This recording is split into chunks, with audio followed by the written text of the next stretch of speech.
कहते हैं हर महान देश का एक महान संविधान होता है। भारत को आज जो लोकतंत्र मिला है, जो अधिकार मिले हैं, वो इसी संविधान की देन है। लेकिन क्या आपने कभी सोचा है, आखिर भारत के संविधान का असली निर्माता कौन है? क्या वो डॉक्टर भीमराव अंबेडकर हैं, जिनका नाम हर नागरिक के दिल में बसता है, या फिर वो B.N. राव, जिनका नाम बहुत कम लोगों ने सुना, लेकिन जिनके बिना शायद संविधान की रूपरेखा बन ही नहीं पाती? आज हम उसी सच्चाई का पर्दा उठाएंगे। एक ऐसी कहानी जहां इतिहास, राजनीति और योगदान सब एक साथ टकराते हैं। तो आइए शुरू करते हैं। भारत के संविधान के असली निर्माता की खोज। साल था 1947।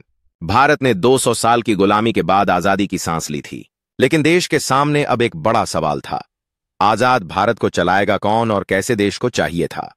एक ऐसा दस्तावेज जो बताए कि सरकार कैसे चलेगी, नागरिकों के अधिकार क्या होंगे और न्याय, समानता, आजादी कैसे सुनिश्चित होगी। यही दस्तावेज बना, भारतीय संविधान। लेकिन इसे बनाना आसान नहीं था। भारत जैसा विशाल, विविधता भरा देश, जहां सैकड़ों जातियां, भाषाएं और धर्म थे, वहां एक ऐसा संविधान बनाना जो सबको स्वीकार्य हो, यह किसी एक व्यक्ति का काम नहीं था, बल्कि पूरी टीम का मिशन था। 9 दिसंबर 1946 को संविधान सभा की पहली बैठक हुई। इसमें लगभग 389 सदस्य थे, जो देश के हर हिस्से से चुने गए थे, और इन्हीं के हाथों में भारत के भविष्य की कलम थी। इस सभा में बाद में एक व्यक्ति जोड़ा गया, जो आने वाले समय में संविधान का चेहरा बन गया, डॉक्टर भीमराव रामजी अंबेडकर। लेकिन उससे पहले एक और व्यक्ति को जिम्मेदारी दी गई थी, संविधान का प्रारूप तैयार करने की। उनका नाम था B.N. राव, बेनेगल नरसिंह राव। B.N. राव यानी बेनेगल नरसिंह राव एक प्रतिभाशाली ICS अधिकारी, इंडियन सिविल सर्विसेज थे। वो एक कानूनी विशेषज्ञ, कॉन्स्टिट्यूशनल एडवाइजर थे, और उन्हें संविधान सभा का कॉन्स्टिट्यूशनल एडवाइजर नियुक्त किया गया था। उनका काम था दुनिया के प्रमुख संविधानों का अध्ययन करना, जैसे अमेरिका, ब्रिटेन, कनाडा, ऑस्ट्रेलिया और आयरलैंड के संविधान, और फिर भारत के लिए एक प्रारूप, ड्राफ्ट तैयार करना। B.N. राव ने एक प्रारूप तैयार किया, जो 1947 में संविधान सभा को सौंपा गया। यह पहला वर्किंग ड्राफ्ट था, जिस पर आगे संविधान सभा ने चर्चा की। उनका योगदान बौद्धिक और तकनीकी था। उन्होंने कानून, शासन व्यवस्था और मौलिक अधिकारों के ढांचे की नींव रखी। 8 अगस्त 1947 को संविधान सभा ने एक ड्राफ्टिंग कमेटी गठित की। इस समिति के अध्यक्ष बनाए गए डॉक्टर भीमराव अंबेडकर। समिति में 7 सदस्य थे, लेकिन अंतिम रूप देने का भार लगभग अकेले अंबेडकर के कंधों पर आ गया। अब यहां से शुरू होता है वह अध्याय जिसने इतिहास में डॉक्टर अंबेडकर का नाम संविधान निर्माता के रूप में अमर कर दिया। अंबेडकर ने न केवल B.N. राव के ड्राफ्ट का उपयोग किया, बल्कि उसे पूरी तरह भारतीय परिस्थितियों के अनुसार पुनः लिखा। उन्होंने हर अनुच्छेद पर बहस की, हर सुझाव को तौला, हर आलोचना का जवाब दिया। संविधान सभा में वे बार बार बोले, सदस्यों को समझाया कि भारत कैसा राष्ट्र बन सकता है, जहां समानता, स्वतंत्रता और बंधुता तीनों कायम रह सकें। भारत का संविधान बनाने में कुल 2 साल 11 महीने 18 दिन लगे। इस दौरान लगभग 114 दिन संविधान सभा की बैठकें हुईं। संविधान पर 7,635 संशोधन प्रस्तावित हुए, और उनमें से कई को स्वीकार भी किया गया।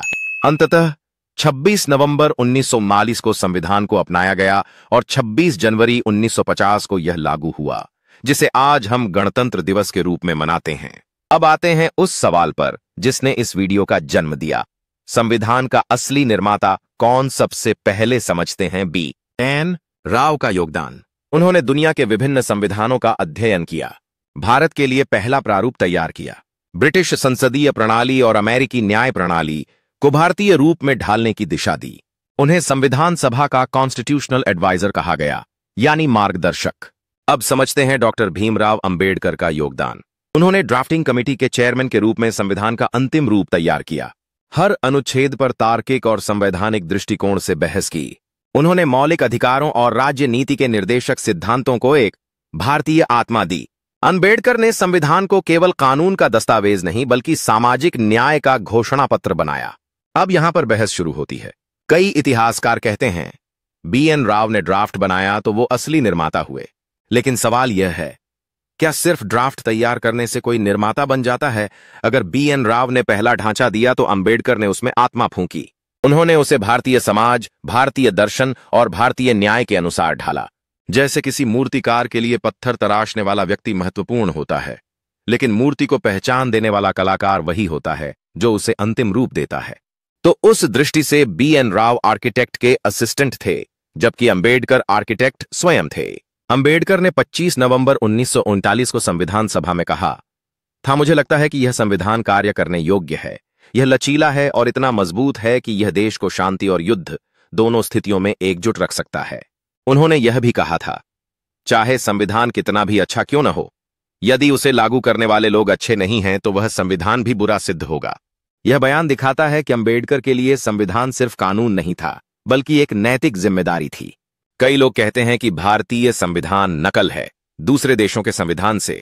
सच यह है कि अंबेडकर और BN राव दोनों ने दुनिया भर के संविधानों से प्रेरणा ली, लेकिन उसे भारतीय वास्तविकता के अनुसार बदला। मौलिक अधिकार अमेरिका से, राज्य नीति आयरलैंड से, संसदीय प्रणाली ब्रिटेन से, न्यायपालिका अमेरिका से, संघीय ढांचा कनाडा से। लेकिन भारतीय संविधान की आत्मा, न्याय, स्वतंत्रता, समानता और बंधुता पूरी तरह भारतीय थी, जो अंबेडकर के दर्शन से आई थी। अब जानते हैं क्यों अंबेडकर को ही फादर ऑफ इंडियन कॉन्स्टिट्यूशन कहा गया। उन्होंने अंतिम ड्राफ्ट तैयार किया, उन्होंने संविधान सभा में हर प्रश्न का जवाब दिया, उन्होंने संविधान को सामाजिक परिवर्तन का हथियार बनाया, उन्होंने भारतीय लोकतंत्र को दिशा दी। इसीलिए संविधान सभा और आजाद भारत दोनों ने उन्हें father of the Indian constitution का दर्जा दिया। अब समझते हैं BN राव को भुला दिया गया क्यों। BN राव का योगदान नकारा नहीं जा सकता, लेकिन वे एक टेक्निकल सलाहकार थे, न कि नेता, विचारक या सामाजिक क्रांतिकारी। अंबेडकर का काम केवल लिखना नहीं बल्कि संविधान को स्वीकार्य बनाना था। उन्होंने इसे जनता की आवाज बनाया। यही कारण है कि इतिहास में अंबेडकर का नाम चमकता है और BN राव का नाम केवल फाइलों में सीमित रह गया।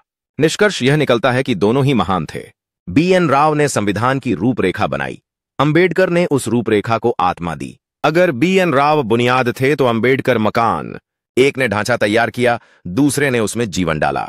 इसलिए सच्चाई यह है, संविधान के निर्माण में BN राव का योगदान आधारभूत था, लेकिन अंबेडकर उसका शिल्पकार और आत्मा दोनों थे। तो दोस्तों, अब जब अगली बार आप संविधान दिवस या गणतंत्र दिवस मनाएं तो याद रखिए, संविधान केवल कानून की किताब नहीं है, यह उस व्यक्ति की सोच का प्रतीक है जिसने कहा था, मैं किसी समाज की प्रगति का माप इस बात से करता हूं कि उस समाज की महिलाओं ने कितनी प्रगति हासिल की है। वो व्यक्ति थे डॉक्टर भीमराव अंबेडकर।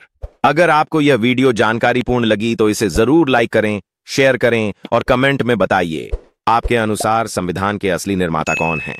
जय भीम, जय संविधान, जय भारत।